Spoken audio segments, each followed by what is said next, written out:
2015 की बात है।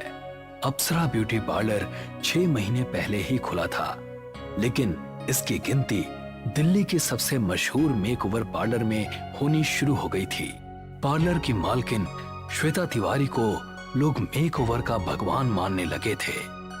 धीरे से पार्लर का दरवाजा खुला। श्वेता ने देखा कि एक सांवली लड़की, जिसके चेहरे पर काफी पिंपल्स हैं, अंदर आ रही है। वेलकम डियर, क्या नाम है आपका? मेरा नाम निशा है। तुम्हारी स्किन का तो बहुत बुरा हाल है, लेकिन तुम अब फिक्र मत करना। मैं तुमको इतना खूबसूरत बना दूंगी कि जितने लड़कों ने भी आज तक रिजेक्ट किया होगा, वो सारे तुम्हारे कदमों में होंगे। इसीलिए तो मैं आपके पास आई हूँ। पैसे चाहे जितने लगे, मैं आपको ज्यादा ही दूंगी, लेकिन प्लीज मुझे इस बदसूरती से निजात दिला दीजिए। हो जाएगा, सब हो जाएगा। बस 1 महीने का ट्रीटमेंट है। तुम कल शाम 5 बजे के बाद यहाँ आ जाना, ठीक है? हाँ ठीक है मैम। अगले दिन निशा पार्लर पहुंची। Close your eyes my dear. Nisha ने जैसे ही आंखें बंद की तो उसने निशा की आंखों पर कुकुम्बर के स्लाइस रख दिए। फिर उसने चेयर को पकड़ा, एक कमरे में ले गई। निशा, अपनी आंखें मत खोलना, वरना आंखों में जलन होने लगेगी। And don't ask any type of question. Nisha अब चुप ही रही। श्वेता ने फ्रिज खोला और उसके अंदर से एक जार निकाला। लिक्विड के अंदर एक मेकअप ब्रश डुबोया और उसके बाद उस लिक्विड को उसने निशा के फेस पर लगाना शुरू कर दिया। कुछ ही मिनटों में निशा का पूरा चेहरा खून सा लाल हो चुका था और श्वेता के चेहरे पर रहस्यमयी मुस्कान छलक आई। अभी आधे घंटे के लिए तुमको ऐसा ही रहना पड़ेगा। चाहो तो सो भी सकती हो, लेकिन आंखें बिल्कुल नहीं खोलना। Okay ma'am. श्वेता वहां से चली गई और उस कमरे में निशा बिल्कुल अकेली थी। निशा को इतनी देर आंखें बंद करने से नींद आ चुकी थी। उसने देखा कि वो एक अंधेरी जगह पर खड़ी है, जहां दूर दूर तक कोई नजर नहीं आ रहा है। तभी उसको 2 आंखें लाल लाल चमकती हुई नजर आई। कौन है वहाँ? ये सुनते ही एक बेहद भयानक लड़की उसके चेहरे के बिल्कुल करीब आ गई। निशा चीखती हुई अचानक से जाग उठी और श्वेता अंदर आ गई। क्या हुआ डियर, आप ऐसे क्यों चिल्लाई? निशा कुछ बोल नहीं रही थी। अभी ये समझने की कोशिश कर रही थी कि वो इस अजीब कमरे में कैसे आ गई। चलो, आधा घंटा हो चुका है, आओ तुम्हारा फेस वॉश करवा दूं। रीना ने निशा का फेस वॉश किया और उसने अपना चेहरा मिरर में देखा तो उसको काफी फर्क नजर आया। उसके चेहरे पर मुस्कुराहट आ गई। तुम्हारी मुस्कान बता रही है कि तुम रिजल्ट से खुश हो। हाँ मैम। ये तो पहला दिन है, अभी तुम्हें 29 डेज और आना है।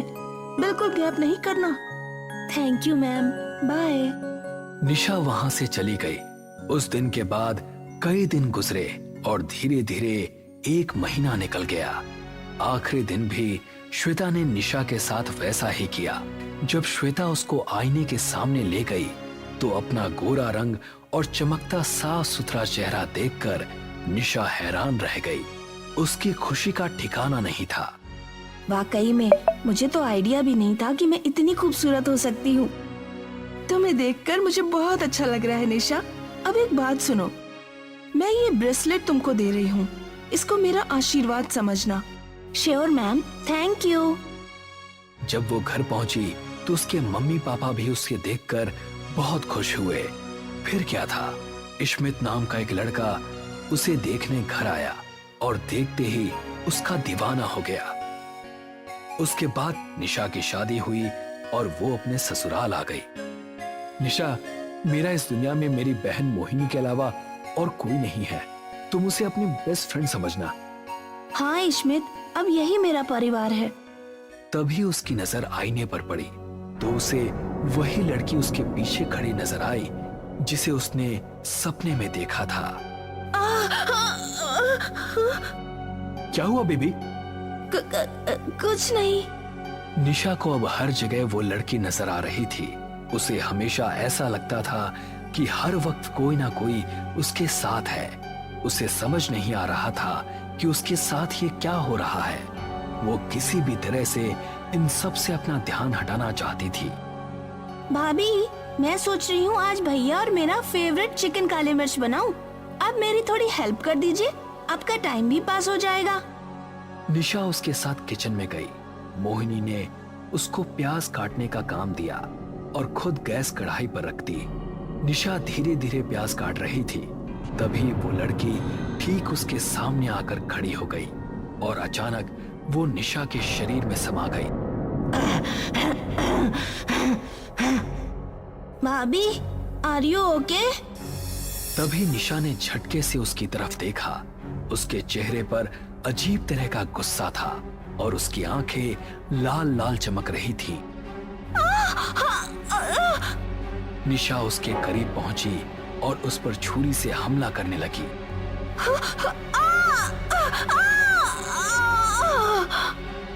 एक कट उसके हाथ पर लगा और दूसरा उसके कंधे पर।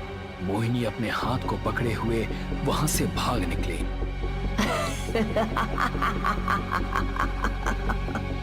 निशा छुरी पर लगे उसके खून को चाटने लगी। मोहिनी सीधा घर के बाहर आकर रुकी। उसकी कलाई और कंधे से खून निकल रहा था। उसने तभी इश्मित को कॉल लगाया। भैया, भैया, आप कहाँ हो? क्या हुआ छोटी, तुम इतनी डरी हुई क्यों हो? भैया, भाभी को पता नहीं क्या हो गया है। उन्होंने छुरी से मुझ पर हमला भी किया। क्या? आप जल्दी से आ जाइए। इश्मित उसी टाइम ऑफिस से निकल गया। वो घर पहुंचा तो देखा कि मोहिनी बाहर खड़ी थी। उसने मोहिनी को पीछे रहने के लिए कहा और घर के अंदर चला गया। निशा अब किचन से निकल चुकी थी।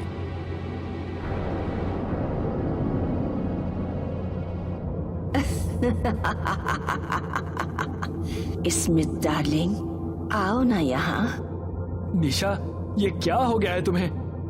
अभी बताती हूँ। ऐसा कहकर वो तेजी से उसकी तरफ भागी। इश्मित ने धड़ाम से दरवाजा बंद कर दिया। उसी रात ठीक 12 बजे घर के पीछे साफ मैदान में एक तांत्रिक बैठा था और निशा एक गोल घेरे के अंदर थी। कौन है तू? क्या चाहती है इस लड़की से?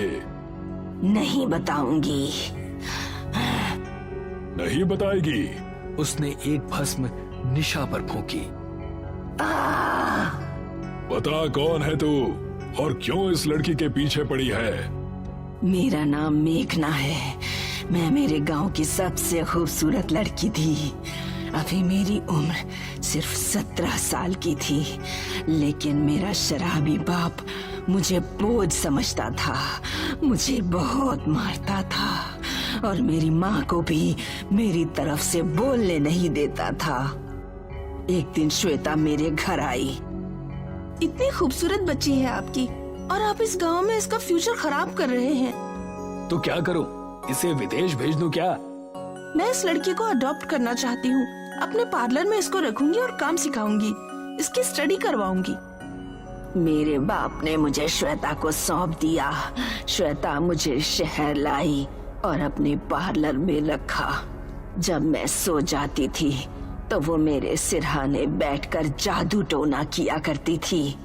उसने अचानक मुझ पर हमला कर दिया और मेरा खून निकालकर उसको एक बड़े बर्तन में कर दिया। मेरी जान जा चुकी थी। वो हर बदसूरत लड़की के चेहरे पर मंत्रों का जाप करते हुए मेरे खून का लेप लगाती। उसने मेरे खून में ऐसी भस्म मिला रखी है जिससे कि वो कभी नहीं जमता। मुझे इतना ही समझ आया कि वो मेरी खूबसूरती काले जादू के जरिए बांट रही है। जिस भी लड़की ने मेरा खून इस्तेमाल किया है, मैं उसके साथ कुछ भी कर सकती हूँ। इसीलिए वो हर लड़की की कलाई पर रुद्राक्ष पहना देती है, जिससे मैं उसके करीब नहीं आ पाती। तेरे साथ बहुत गलत हुआ। मैं तुझे मुक्ति दिलाऊंगा। बता, तेरी लाश कहाँ है? नहीं बताऊंगी। इस लड़की को मरना पड़ेगा। ये सुनकर तांत्रिक ने निशा के सर पर हाथ रखा और कुछ मंत्र पढ़ने लगा। फिर उसने इश्मित से कहा, इसकी लाश पार्लर के पीछे एक पौधे के नीचे दफन है, उसे निकाल कर जला दो, इसे मुक्ति मिल जाएगी। नहीं नहीं, तू ऐसा कुछ नहीं करेगा इश्मित। ये सुनकर इश्मित तुरंत वहां से भाग निकला। वो जल्द ही पार्लर पहुंच गया। उसने वहां तुलसी का पौधा देखा। उसने उस पौधे को निकालकर दूसरी जगह रख दिया और फिर उस जमीन की फावड़े से खुदाई करने लगा। इस तरह निशा घेरे से बाहर निकलने की कोशिश कर रही थी, लेकिन नहीं निकल पा रही थी। तांत्रिक, तू मुझे कभी खत्म नहीं कर पाएगा। ऐसा कहकर मेघना की आत्मा ने निशा का शरीर छोड़ दिया और उड़ती हुई वहां से गायब हो गई। तभी निशा को भी होश आ गया। आप कौन है बाबा, और मैं यहाँ क्या कर रही हूँ? अब तांत्रिक ने निशा को सब कुछ बता डाला और कहा, वो इश्मित को रोकने के लिए कुछ भी कर सकती है, उसकी जान को खतरा है। नहीं, मैं इश्मित को कुछ नहीं होने दूंगी। कौन है? उसने देखा कि मेघना की आत्मा भयानक अवतार में उसके सामने खड़ी है। उसने इश्मित को जमीन पर गिरा दिया और उसके सीने पर चढ़ गई। अगले ही पल निशा भी वहां पहुंच गई। उसने देखा कि मेघना की आत्मा इश्मित के सीने पर बैठी उसको चोट पहुंचा रही है। इश्मित, निशा, भाग जाओ यहाँ से।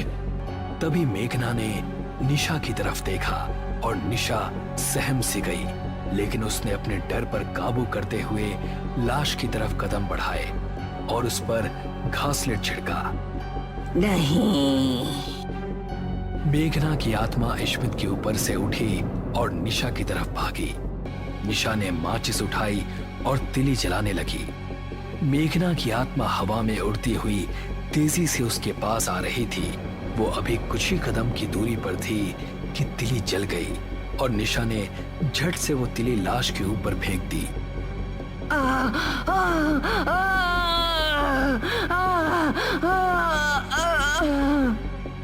ऐसा करते ही मेघना का अस्तित्व खत्म होने लगा। एक ही मिनट के अंदर मेघना की आत्मा धूम